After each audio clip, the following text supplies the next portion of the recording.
Are dogs and cats actually enjoying living in the same house, or are they just tolerating each other while secretly being miserable? This is something that most multi-pet owners never think to question. But I need to tell you, some of the behaviors you think are normal or even cute might actually be signs that your pets are living in a state of constant stress, and you might not even realize you're the one creating an environment where they can never truly relax.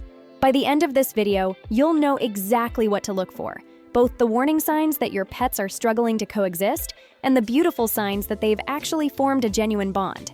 But I'm warning you, some of these red flags might hit close to home, and you might realize you've been missing signals that have been right in front of you the whole time. Let's start with the concerning signs you absolutely need to recognize. Your cat is showing redirected aggression patterns that target your dog. This is one of the most misunderstood and overlooked signs of a cat who's chronically stressed by living with a dog, and it can actually be dangerous if it's not addressed.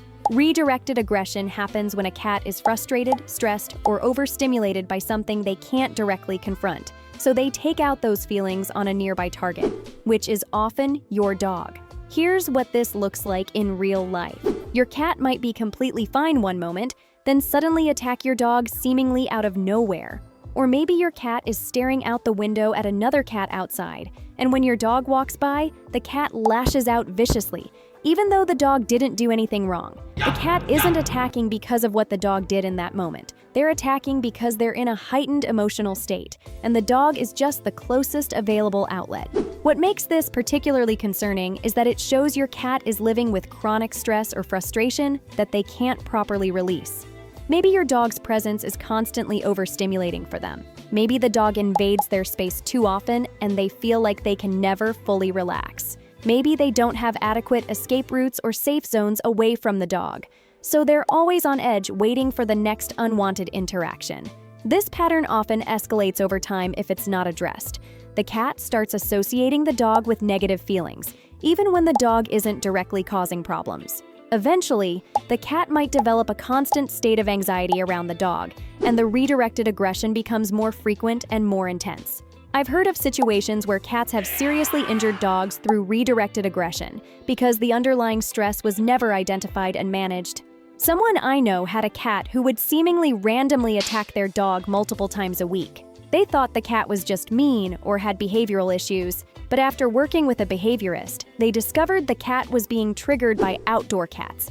She could see through the windows, and she was redirecting that frustration onto the dog who happened to be nearby. Once they blocked the cat's view of outside triggers and created more vertical escape routes away from the dog, the attacks stopped almost completely. The cat wasn't the problem. The environment was creating stress the cat couldn't handle. Your dog is engaging in obsessive monitoring of your cat. While it might seem like your dog is just being attentive or interested in the cat, obsessive monitoring is actually a sign that your dog is either overly fixated on the cat in an unhealthy way or is so stressed by the cat's presence that they can't relax enough to stop watching them. This looks like your dog constantly staring at the cat, following the cat's movements with their eyes even when they're supposed to be resting, getting up immediately whenever the cat moves to a new location, or positioning themselves where they can always keep the cat in their line of sight. The dog's attention is hyper-focused on the cat to the point where they're not fully engaging with anything else in their environment. What's happening here is concerning for a few reasons. If the dog is fixating because they have a high prey drive, it means they're viewing the cat as something to chase or hunt, which creates a dangerous situation and constant stress for the cat. Even if the dog never acts on these impulses, the cat can feel the intensity of that stare and knows they're being viewed as prey. That's terrifying for a cat and prevents them from ever feeling truly safe in their own home. But sometimes the monitoring comes from anxiety rather than prey drive.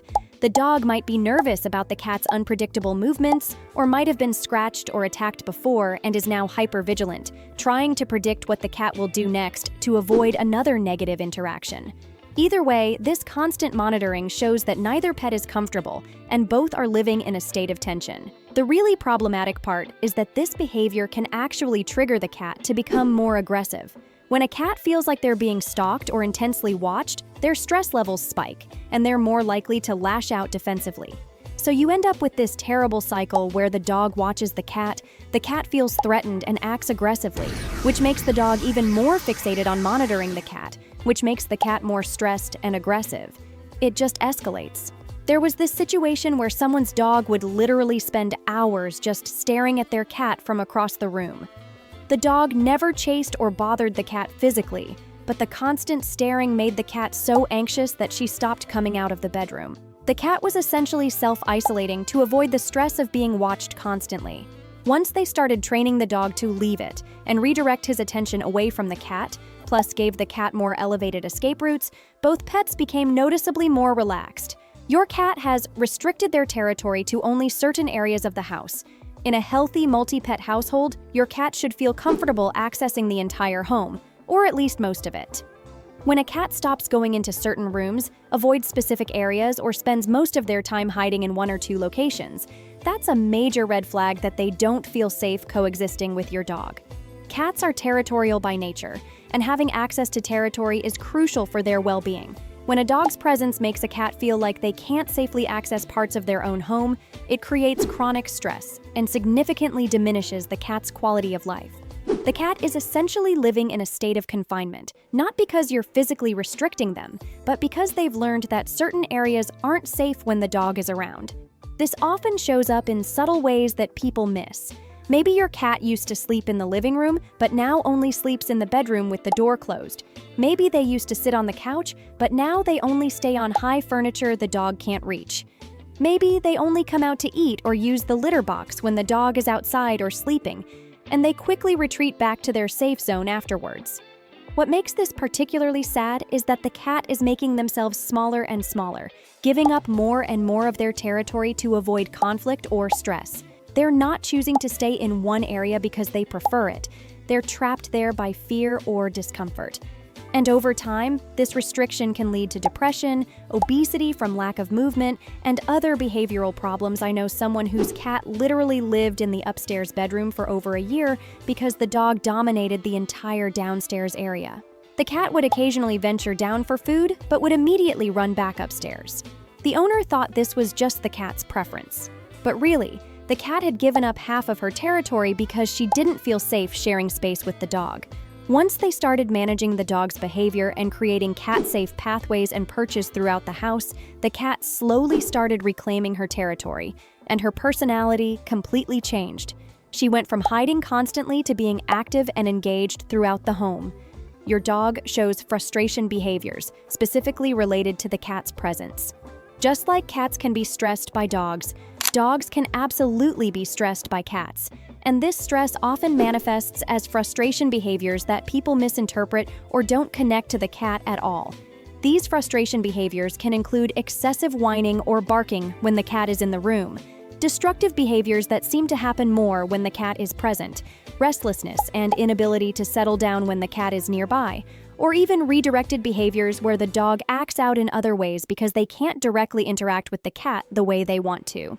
This often happens with dogs who have a strong desire to play or interact with the cat, but the cat doesn't want that interaction. The dog becomes increasingly frustrated because they keep trying to engage and getting rejected, scratched, or ignored.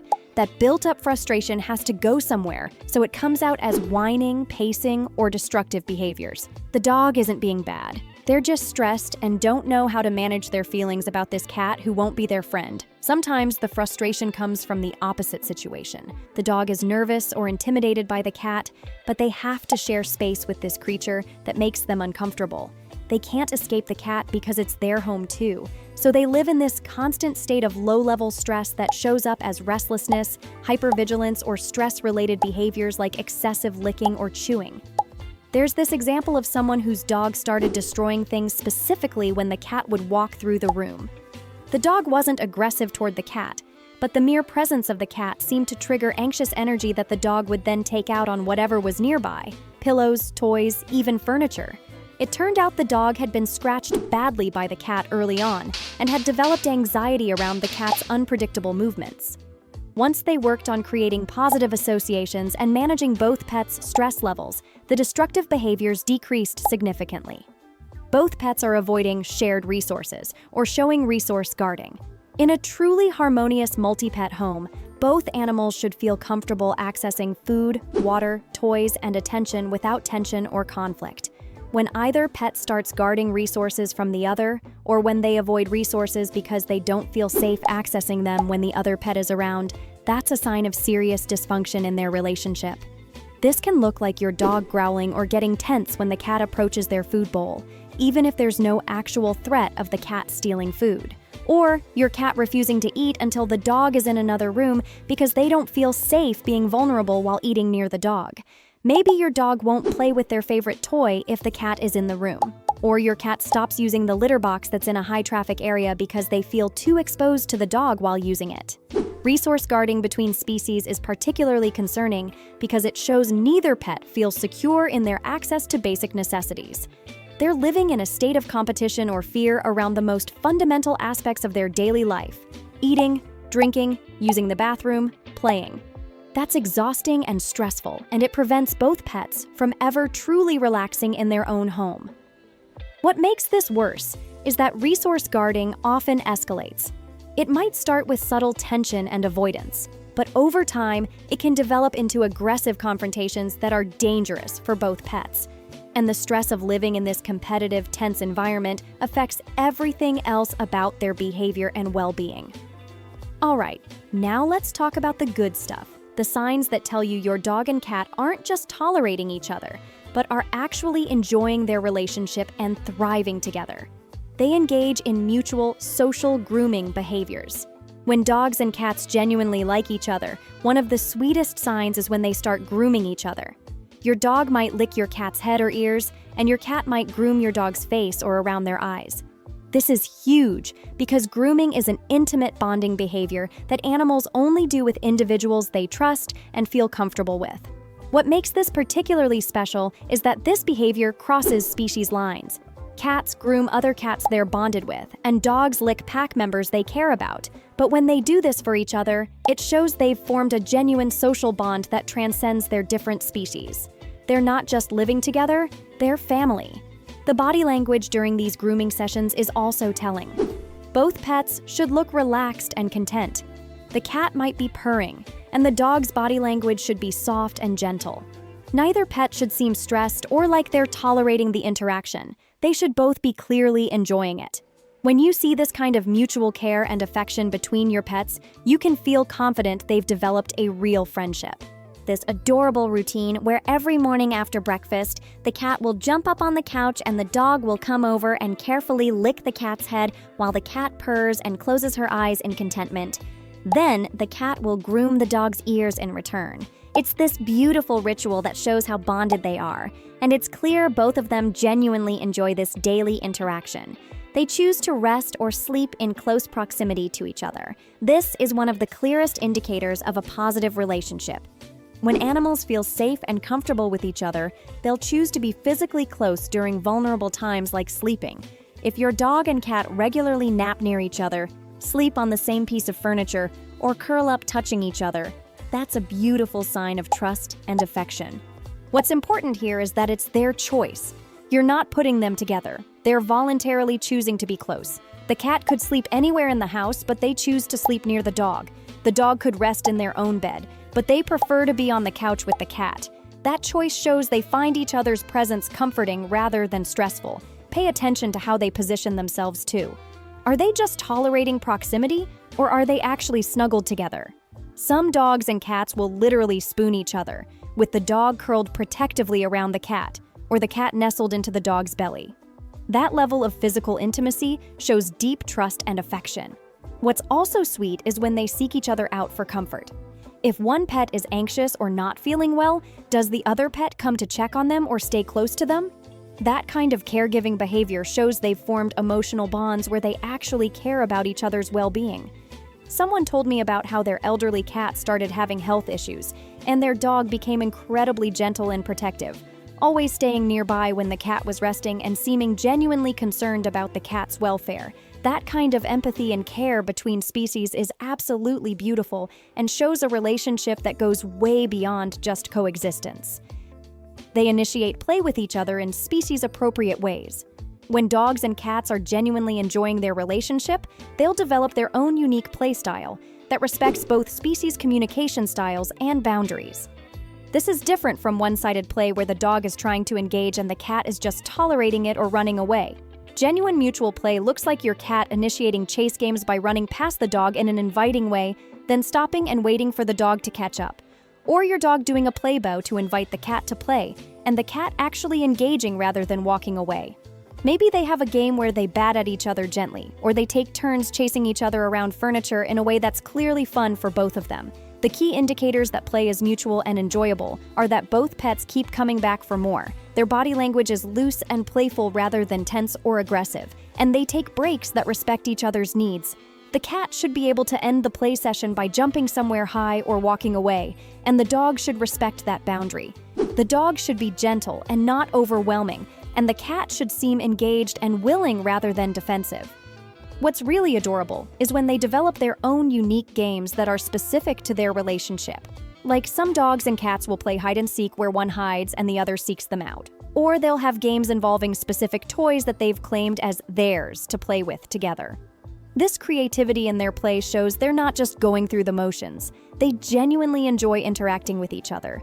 There's this great example of someone whose cat and dog have this game where the cat will sit on the back of the couch and gently bat at the dog's tail when it wags, and the dog will playfully spin around trying to catch the cat's paw, and then the cat will leap down and they'll chase each other in circles. Both of them get so excited about this game, and it's clear they both love it. They show social referencing behaviors with each other. This is a more subtle but really meaningful sign of a positive relationship. Social referencing is when one animal looks to another for cues about how to respond to a situation. When your dog and cat do this with each other, it shows they trust each other's judgment and see each other as important members of their social group. This might look like your cat hearing an unusual sound and looking over at your dog to see how the dog reacts before deciding whether to be concerned, or your dog encountering something new and glancing at the cat to gauge whether this thing is safe or interesting. They're essentially checking in with each other and using each other's reactions as information. What makes this so special is that it shows they've formed a bond where they value each other's perspective and trust each other's assessment of situations. They're not just tolerating living together. They've become a team that looks out for each other and communicates about their shared environment. This behavior also shows up in how they navigate the home together. Maybe your cat will wait for the dog before going into certain rooms, or your dog checks to see where the cat is before settling down for a nap. They've developed an awareness of each other's presence and routines that shows they're attuned to each other in a really positive way. They share attention from you without competition or jealousy. In multi-pet households where the animals have a good relationship, they can both receive attention from their human at the same time without anyone getting stressed, aggressive, or jealous. You should be able to pet both pets simultaneously, or give treats to both without either one guarding or getting upset. This shows they feel secure in their relationship with you and with each other. They're not competing for your affection because they don't see the relationship as a limited resource, where one pet getting attention means the other loses out. They've learned that there's enough love and care to go around, and they can peacefully coexist in your attention and affection. What's really sweet is when they actually seem to enjoy being together while receiving attention from you, like you're petting both of them on the couch and they're both relaxed and content. Maybe even touching each other while you give them affection, or when you come home and they both greet you together, excited and happy without any tension between them about who gets to you first. Some dogs and cats will even share their human in adorable ways, like taking turns getting attention or waiting patiently while the other gets special time. That kind of respectful, patient sharing shows emotional maturity and a secure relationship. Drop a comment and let me know. Are your dog and cat showing more of the concerning signs or the positive signs? And if they're not quite there yet, don't worry. Most of these relationship issues can be improved with the right management and environmental changes. So here's the bottom line. Dogs and cats absolutely can enjoy living together. And when they do, it's a beautiful relationship that enriches both of their lives, but it doesn't just happen automatically because you brought them both home and hoped for the best. It requires understanding both species' needs, managing their interactions appropriately, and creating an environment where both pets can feel safe, secure, and have their needs met without competition or stress. If you're seeing more warning signs than positive signs, don't panic. Most of these issues can be addressed with better environmental management, training, and giving each pet adequate resources and safe spaces. The relationship between your pets can improve dramatically once you understand what they need and create conditions that allow them to feel comfortable with each other. And if you're seeing lots of positive signs, celebrate that. You've created a home where two very different species have learned to not just coexist, but to genuinely care about each other. That's something really special. If you enjoyed this video, you will definitely enjoy this one as well, so go watch it right now.